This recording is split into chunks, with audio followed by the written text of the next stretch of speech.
Hello students of second year, good morning to all of you girls. आज के video lecture में हम बात करेंगे शारीरिक विकलांगता के बारे में, यानी कि फिजिकल डिसेबिलिटी के बारे में।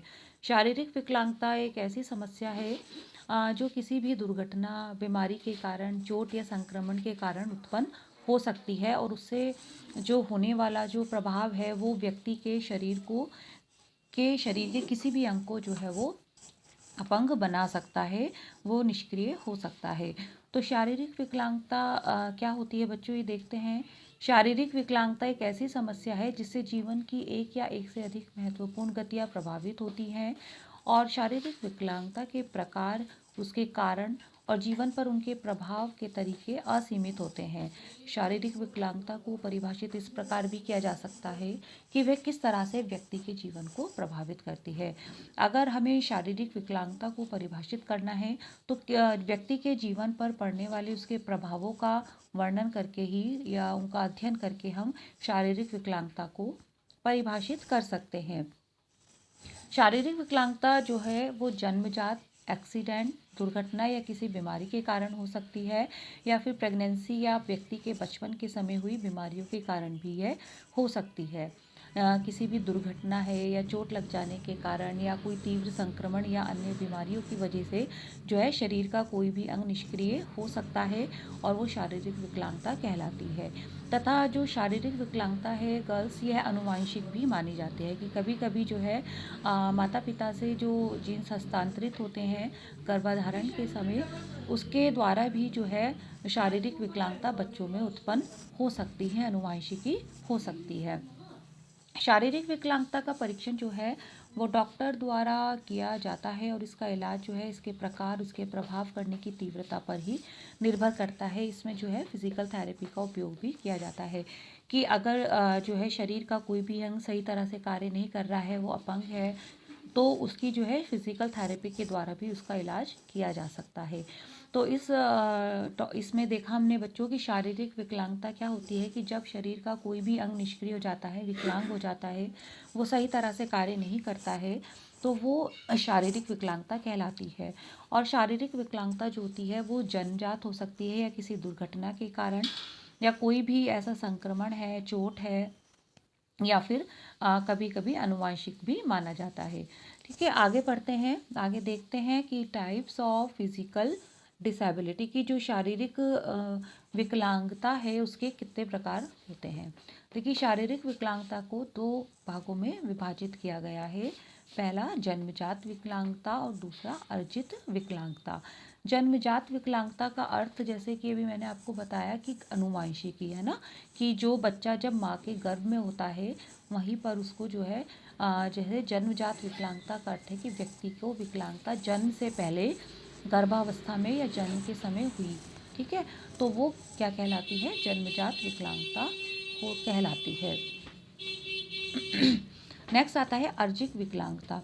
अर्जित विकलांगता का अर्थ है कि व्यक्ति की विकलांगता उसके जीवन के दौरान किसी बाहरी कारण की वजह से हुई, जैसे चोट लगना या कोई बीमारी। यानी कि इसमें हम भौतिक कारण मानते हैं इसके, कि कोई भी वातावरण में या फिर कोई भी परिस्थिति ऐसी रही, दुर्घटना के कारण, बीमारी के कारण, चोट आदि अन्य लगने से भी जो है वो विकलांगता कहलाती है, वो अर्जित विकलांगता कहलाती है। तो क्लियर हुआ आपको। जन्मजात विकलांगता, जब बच्चा माँ के गर्भ में होता है, जन्म से पहले ही अनुवांशिकी के रूप में, उसको अनुवांशिकी कहो या फिर जो माता के द्वारा जो है जो दिनचर्या जो है, जो रूटीन है गर्भावस्था के दौरान, जैसे कि अच्छी डाइट लेना, मानसिक तनाव में ना रहना, संवेगात्मक तनाव ना लेना, या फिर कोई भी अगर गर्भावस्था के दौरान माँ को कोई चोट लग गई है, ठीक है, तो उसकी वजह से जो विकलांगता बच्चे में आ जाती है वो जन्मजात विकलांगता कहलाती है। एक ही तरह की विकलांगता होने के बावजूद भी हर व्यक्ति को अलग तरह से प्रभावित वो कर सकती है।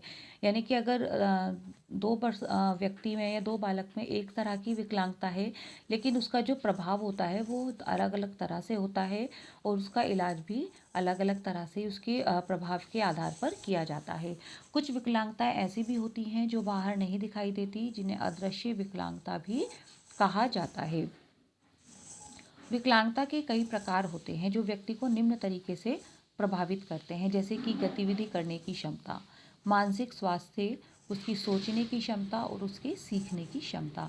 देखिए जो विकलांगता आती है शारीरिक विकलांगता की, जो कि हम बात कर रहे हैं बच्चों, तो शारीरिक विकलांगता जो है वो निम्न तरीके से प्रभावित करती है। क्या वो जो व्यक्ति या बालक है वो जो कार्य करता है अपना, उसके जो गतिविधि करने की क्षमता है उसमें अंतर देखा जा सकता है, वो उसको प्रभावित करती है। जैसे कि स्पष्ट रूप से अंतर हम कर सकते हैं कि एक स्वस्थ व्यक्ति की गतिविधि में और एक जो है अस्वस्थ व्यक्ति या शारीरिक विकलांग व्यक्ति की गतिविधि में पर्याप्त रूप से अंतर देखने को मिलता है। मानसिक स्वास्थ्य, देखिए शारीरिक अगर शारीरिक विकलांगता किसी भी व्यक्ति में है तो उसका जो है मानसिक स्वास्थ्य से प्रभावित होता है। ठीक है, वो जो है मानसिक एक तरह से उसके अंदर मानसिक तनाव भी हो सकता है, संवेगात्मक तनाव वो पैदा उसमें कर सकती है, तो उसका मानसिक स्वास्थ्य भी अगर हम देखें तो एक स्वस्थ व्यक्ति का मानसिक स्वास्थ्य और एक शारीरिक अपंग बालक का, विकलांग बालक का या व्यक्ति का स्वास्थ्य होगा वो अंतर होगा। सोचने की क्षमता भी कई तरह से इसे प्रभावित करती है कि शारीरिक जो विकलांग बालक या व्यक्ति होते हैं उनकी सोचने की क्षमता में भी एक नॉर्मल पर्सन की, सामान्य व्यक्ति की अपेक्षा अंतर पाया जाता है। सीखने की क्षमता में भी पर्याप्त अंतर या प्रभावित वो करती है। संवाद करने की क्षमता, क्योंकि कहीं ना कहीं जब मानसिक तनाव होगा, संवेगात्मक तनाव होगा, एक हीन भावना होगी, तो संवाद करने की क्षमता में भी पर्याप्त रूप से जो है वो उसको प्रभावित करती है। सामाजिक रिश्ते के जो शारीरिक विकलांग बालक होते हैं उनमें देखा गया है कि उनका सामाजिक विकास या जो उनके सामाजिकरण की प्रक्रिया है वो थोड़ा सा उतनी जल्दी नहीं हो पाती है जितना कि एक स्वस्थ व्यक्ति की होती है। देखने की क्षमता और सुनने की क्षमता, तो इन क्षमता में, इन क्रियाविधि में, इन गतिविधियों में पर्याप्त रूप से जो है अंतर पाया जाता है एक स्वस्थ व्यक्ति की अपेक्षा एक विकलांग व्यक्ति की, और काफ़ी हद तक इन क्षमताओं को प्रभावित भी करती है शारीरिक विकलांगता। शारीरिक विकलांगता के लक्षण की बात करें बच्चों, तो शारीरिक विकलांगता जो है, शारीरिक विकलांगता फिजिकल डिसेबिलिटी सिम्टम्स देखते हैं कि क्या होते हैं कि शारीरिक विकलांगता का मुख्य लक्षण क्या होता है कि शरीर के चलने फिरने या गतिविधि करने की क्षमता में कमी होती है। कि एक स्वस्थ व्यक्ति की अपेक्षा जो शारीरिक विकलांग बालक होता है उसके काम करने की गतिविधि में, उसके चलने फिरने की गतिविधि में क्षमता में कमी पाई जाती है। और शारीरिक विकलांगता जो है चोट, बीमारी या विकार के कारण हो सकती है, जो चलने फिरने की क्षमता में कमी के अलावा अन्य लक्षण भी जो है देखने को मिलते हैं, जैसे कि मल्टीपल स्क्लेरोसिस से थकान, ठीक है, बोलने और देखने में समस्याएं हो सकती हैं। साथ ही सेरेब्रल पाल्सी से ग्रसित व्यक्ति को बोलने में, खाने के लिए जो है अपने मुंह को नियंत्रित करने में समस्याएं आती हैं। तो इस तरह के लक्षण जो हैं व्यक्ति में देखने को मिलते हैं। शारीरिक विकलांगता के कारण इसके कारण की तीव्रता पर निर्भर करते हैं। बच्चों देखिए शारीरिक विकलांगता के जो लक्षण होते हैं, जो सिम्टम्स होते हैं, वो इस पर डिपेंड करते हैं, इस पर निर्भर करते हैं जो विकलांगता है उसको जो जो कारण है उसके, ठीक है, शारीरिक अपंगता के, वो कितनी तीव्रता है उनमें। साथ ही गतिविधि अवरुद्ध करने वाले अन्य प्रकार की समस्याओं के लक्षण भी धीरे धीरे ठीक हो जाते हैं, जैसे हाथ की हड्डी का टूटना।